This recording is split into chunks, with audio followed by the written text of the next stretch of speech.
പ്രഭാഷണ പരമ്പരയിലേക്ക് ഏവർക്കും സ്വാഗതം. സുവിശേഷകൻ കുഞ്ഞുമോൻ തോട്ടപ്പള്ളി ഇപ്പോൾ നിങ്ങളുമായി ദൈവവചനം പങ്കുവെക്കുന്നു. ശ്രദ്ധിച്ചാലും.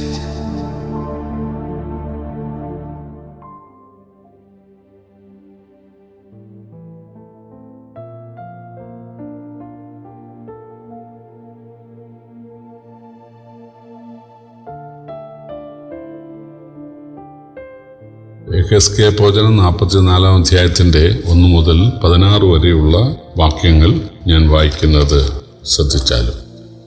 അനന്തരം അവൻ എന്നെ വിശുദ്ധ മന്ദിരത്തിൻ്റെ കിഴക്കോട്ട് ദർശനമുള്ള പുറത്തെ ഗോപുരത്തിലേക്ക് മടക്കിക്കൊണ്ടുവന്നു. എന്നാൽ അത് അടച്ചിരുന്നു. അപ്പോൾ യഹോവ എന്നോട് അരുളിച്ചെയ്തത്, ഈ ഗോപുരം തുറക്കാതെ അടച്ചിരിക്കണം, ആരും അതിൽ കൂടി കടക്കരുത്. ഇസ്രായേലിന്റെ ദൈവമായ യഹോവ അതിൽ കൂടെ അകത്ത് കടന്നതുകൊണ്ട് അത് അടച്ചിടണം. അവൻ പ്രഭു ആയിരിക്കയാൽ യഹോവയുടെ സന്നിധിയിൽ ഭോജനം കഴിപ്പാൻ ഇവിടെ ഇരിക്കണം. അവൻ ആ ഗോപുരത്തിന്റെ ഭൂമുഖത്തുകൂടി അകത്ത് കടക്കുകയും അതിൽ കൂടി പുറത്തു പോവുകയും വേണം. പിന്നെ അവൻ എന്നെ വടക്കേ ഗോപുര വഴിയായി ആലയത്തിന്റെ മുന്നിൽ കൊണ്ടുവന്നു. ഞാൻ നോക്കി, യഹോവയുടെ തേജസ് യഹോവയുടെ ആലയത്തിൽ നിറഞ്ഞിരിക്കുന്നത് കണ്ടു.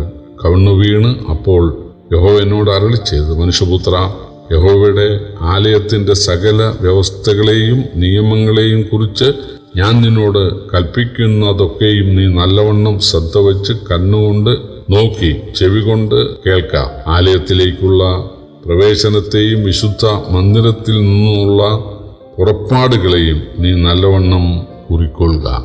ഇസ്രായേൽ ഗ്രഹക്കാരായ മത്സരികളോട് നീ പറയേണ്ടത്, യഹോവയായ കർത്താവ് ഇപ്രകാരം അരുളിച്ചെയ്യുന്നു, ഇസ്രായേൽ ഗൃഹമേ, നിങ്ങളുടെ സകല മ്ലേച്ഛതകളും മതിയാക്കുക.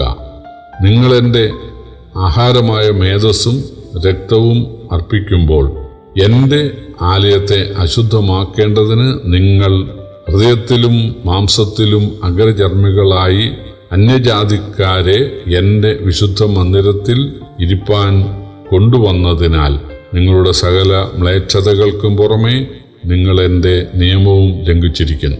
നിങ്ങൾ എൻ്റെ വിശുദ്ധ വസ്തുക്കളുടെ കാര്യം വിചാരിക്കാതെ അവരെ എൻ്റെ വിശുദ്ധ മന്ദിരത്തിൽ കാര്യവിചാരണയ്ക്ക് ആക്കിയിരിക്കുന്നു. യഹോവയായ കർത്താവ് ഇപ്രകാരം അരുളിച്ചെയ്യുന്നു, ഇസ്രായേൽ മക്കളുടെ ഇടയിലുള്ള യാതൊരു അന്യജാതിക്കാരനും ഹൃദയത്തിലും മാംസത്തിലും അഗ്രചർമ്മിയായ യാതൊരു അന്യജാതിക്കാരനും തന്നെ എൻ്റെ വിശുദ്ധ മന്ദിരത്തിൽ പ്രവേശിക്കരുത്.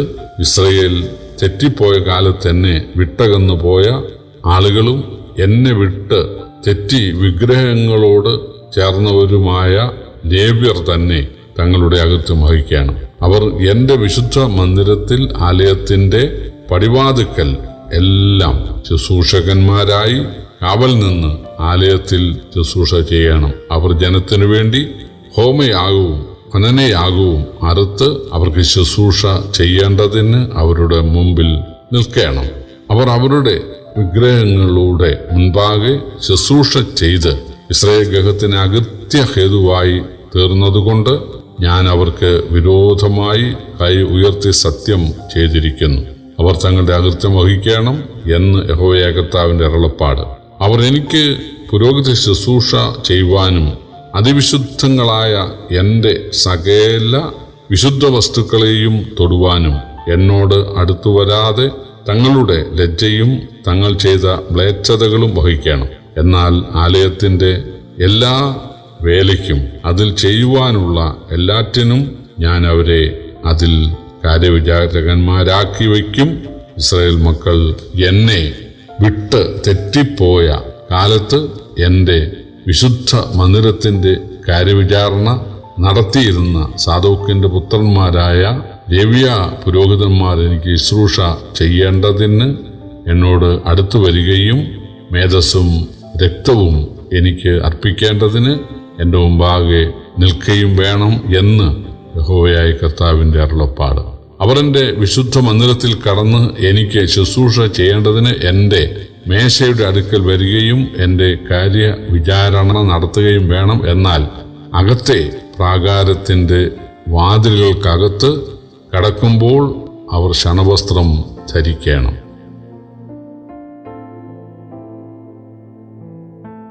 ഇസ്രയേൽ ചെതറിപ്പോയ സ്ഥലങ്ങളിൽ നിന്നും മടങ്ങി വന്ന ശേഷം, അതായത് 1948 ഇസ്രയേൽ രാഷ്ട്രം യഥാസ്ഥാനപ്പെട്ട ശേഷം യെഹെസ്കേൽ പ്രവചനത്തിൽ നിഷ്കർഷിച്ചിരിക്കുന്നതനുസരിച്ച് ദൈവം വീണ്ടും ദേവാലയം പണിയും എന്ന് വിശ്വസിക്കുന്നവരുണ്ട്. എന്നാൽ ആ ദേവാലയത്തിൽ സാദോക്കിന്റെ പുത്രന്മാരായ ലേവ്യ പുരോഹിതന്മാർ ശുശ്രൂഷിക്കണം എന്നുള്ളതാണ് 15-ാം വാക്യത്തിലുള്ളത്.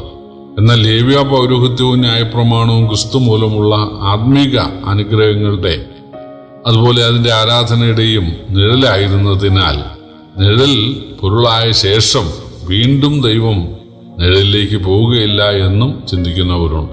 അങ്ങനെയെങ്കിൽ ദൈവജനം തീഷ്ണമായ ഭക്തിയും വിശുദ്ധിയും ഉള്ളവർ ആകാനുള്ള നിഷ്കർഷകൾ മാത്രമാണിത്. ന്യായപ്രമാണത്തിലെ ഭക്തിയെ കവിയുന്ന ഭക്തിയും ചട്ടങ്ങളും ആണ് ഇവിടെ കാണുന്നത്. യഹൂദർ ആരാധനാലയം പണിയുമായിരിക്കാം, എന്നാൽ ദേവാലയത്തേക്കാൾ വലിയവനായ യേശു അതിലുണ്ടായിരിക്കുകയില്ല. അവൻ യഹൂദനും പുറജാതിയും ചേർന്ന്, അതായത് വിശ്വസിക്കുന്ന യഹൂദനും തന്നെ വിശ്വസിച്ച പുറജാതികളും ചേർന്നുള്ള സഭകളുടെ നടുവിൽ മാറത്ത് പൊൻകച്ച പെട്ടിയവനായി അദൃശ്യനായി നടക്കുന്നവനായിരിക്കും. യേശു തേജസ്സോടെ വീണ്ടും വരികയും തന്നിൽ വിശ്വസിച്ച് മരിച്ചവരെ ഉയർപ്പിക്കുകയും തന്നിൽ വിശ്വസിച്ച് ജീവിച്ചിരിക്കുന്നവരെ തേജസ്കരിക്കുകയും ദൈവരാജ്യം സ്ഥാപിക്കുകയും ചെയ്യും. വിശുദ്ധനായ കർത്താവിന്റെ വരവിന്റെ അടയാളങ്ങൾ ദിനംതോറും കണ്ടുകൊണ്ടിരിക്കുന്ന ഈ കാലത്ത് അവന്റെ പ്രത്യക്ഷതയിൽ പ്രിയം വെച്ച് വിശുദ്ധ ജീവിതം നയിക്കാൻ നമുക്ക് ഇടയായി തീരണം. തീർച്ചയായും യഹൂദന്മാരെ ദൈവം പ്രജാതികളുടെ മധ്യത്തിൽ നിന്ന് വിടുവിച്ച് കൊണ്ടുവന്ന് വീണ്ടും അവർക്ക് ഇസ്രയേലിൽ സുരക്ഷിതമായി കഴിയാൻ അനുവാദം നൽകിയത് തീർച്ചയായിട്ടും താൻ ദൈവരാജ്യം സ്ഥാപിക്കും. അവിടെ യഹൂദനും പ്രജാതിയും തന്നെ രക്ഷകനായി സ്വീകരിച്ച ഏവരും ആ ദൈവരാജ്യത്തിൽ വാഴുവാൻ ഇടയാകും എന്നുള്ളതിന്റെ ഒരു നിഴല് മാത്രമാണ്. അതുകൊണ്ട് പ്രിയപ്പെട്ടവരെ, നമ്മുടെ കർത്താവ് ദൈവരാജ്യം സ്ഥാപിക്കാൻ വരാറായി. അതിന്റെ അടയാളങ്ങൾ ദിനേന കണ്ടുകൊണ്ടിരിക്കുന്നു. അതുകൊണ്ട് നമുക്കൊരുങ്ങാം ദൈവരാജ്യത്തിനായിട്ട്. നമ്മളെ തന്നെ ഒരുക്കി മറ്റുള്ളവരെ ഒരുക്കി കാത്തിരിക്കാം. കർത്താവിന്റെ വിലയേറുന്ന നാമം ഇന്ന് വന്നേക്കും വാഴ്ത്തപ്പെടുമാറാകട്ടെ.